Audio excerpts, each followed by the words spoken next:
Okay, today we're going to take a look at Rolle's theorem. So let's go ahead and begin. Learning goal. Students will be able to know what Rolle's theorem is and how to solve for it. Okay, to start off, just a little bit of history. Rolle's theorem is named after a French mathematician, which is a special case of the mean value theorem. So in the next video, we're going to explore the mean value theorem, but in this video, we're going to see what Rolle's did. Alright, the theorem itself.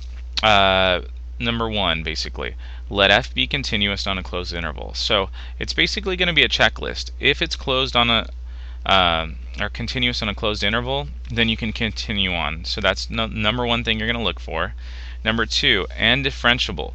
Now, I like what it says down here, differentiable on that same interval. So number one, if it's continuous on a closed interval. And number two, if it's differentiable on that same interval, because you could have a function where it's not differentiable in one location, but you're not looking at that location to use Rolle's. So, and then the last one, f of a is equal to f of b, which is equal to 0, or f of a minus b is equal to 0. Then there's at least one number, we call it c, such that I have a critical number. So basically this, if these three things work out, then we find what c is equal to in between your interval a to b. And where c is where we have a horizontal tangent. So that's Rolle's theorem in a nutshell.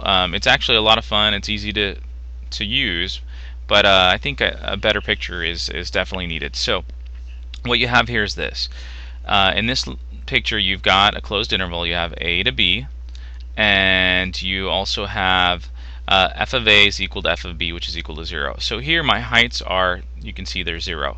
And what that does is this: if it's continuous on that interval a to b and differentiable, which it is, and then if f of a and f of b are the same heights, which they are, then I'm guaranteed to have a critical number, f prime of c is equal to 0.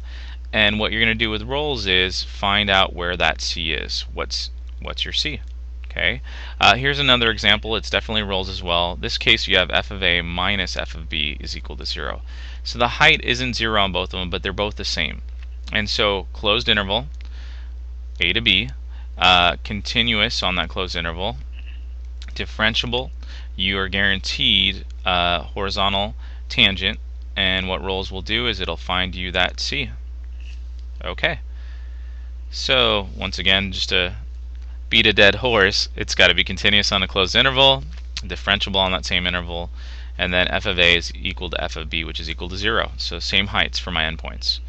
Okay, so now we get to have some fun. Let's dive in. So number one, is it continuous on a closed interval? So the interval they gave us is definitely closed, and we have a parabola. So yes, it works. Number two, can I take the derivative of that parabola on that interval? Yep. So that works. Number three, is f of a equal to f of b, which is equal to 0? I don't know. Let's test it. Let's label a, b. So f of a is equal to f of 0, which in this case just makes 0, because 0 squared over 2 minus 6 times 0 is 0. F of b is equal to f of 12, which is equal to, in this case, 12 squared minus 2 minus 6 times 12. And then we have 144 divided by 2 minus 6 times 12. It looks like it'll be 72. And so 72 minus 72 makes 0. So we're allowed to use Rolle's theorem. All three work. So Rolle says this: f prime of c is equal to 0. So set the first derivative equal to 0, and then you get your answer. So take the derivative, 2x over 2 minus 6. Those cancel out, is equal to 0. Let me scroll down a little bit. And then in this case, add 6 to both sides. So x is equal to 6, which is the same thing as saying c is equal to 6. So let's see, the last thing we have to do is we always have to check to see if 6 is someplace inside of our interval. Now it is. It's directly in the center. The reason for that is you have a parabola here and symmetry. So I know you're gonna want to always say, oh, okay, find the number between 0 and 12, that's your answer. That's not always going to work on the functions they give you. It just so happens on parabolas, that's a nice little thing that happens because of symmetry. So let's do another one. What the heck? Rolle's theorem. Okay, so first things first, I'm going to take my time here. Number one, is it continuous on a closed interval? Let's see.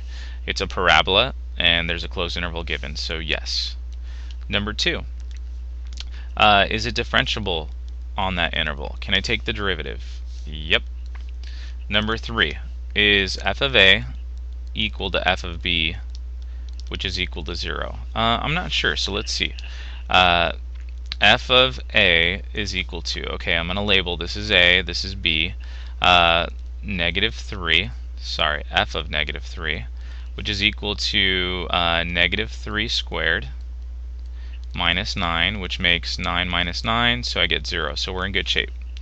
Alright, let me grab another color just to switch it up a little bit. F of b is equal to f of 3, which is equal to 3 squared minus 9, which makes 9 minus 9, so 0. So we're in good shape. Rolle's works here. So f prime of c is equal to 0.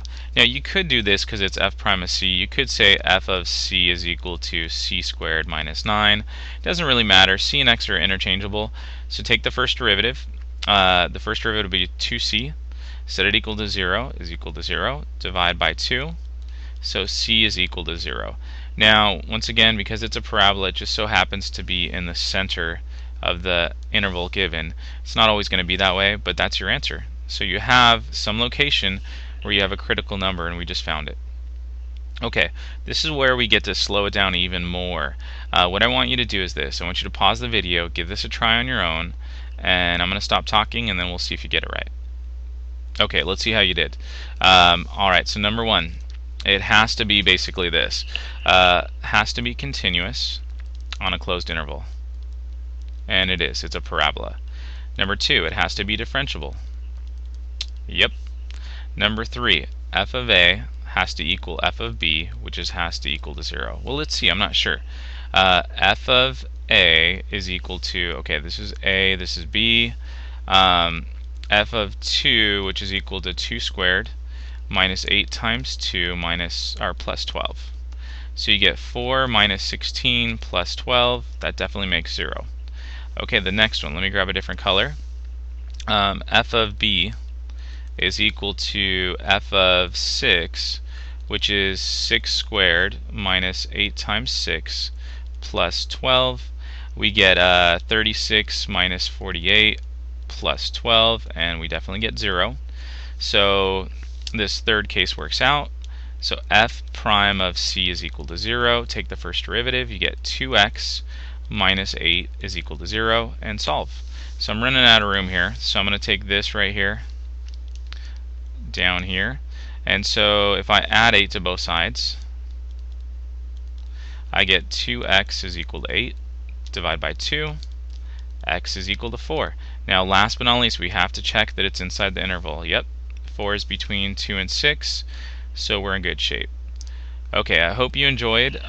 Students will be able to know what Rolle's is and how to use it. Remember that we're just finding the location of a critical number. I'll see you on the next video.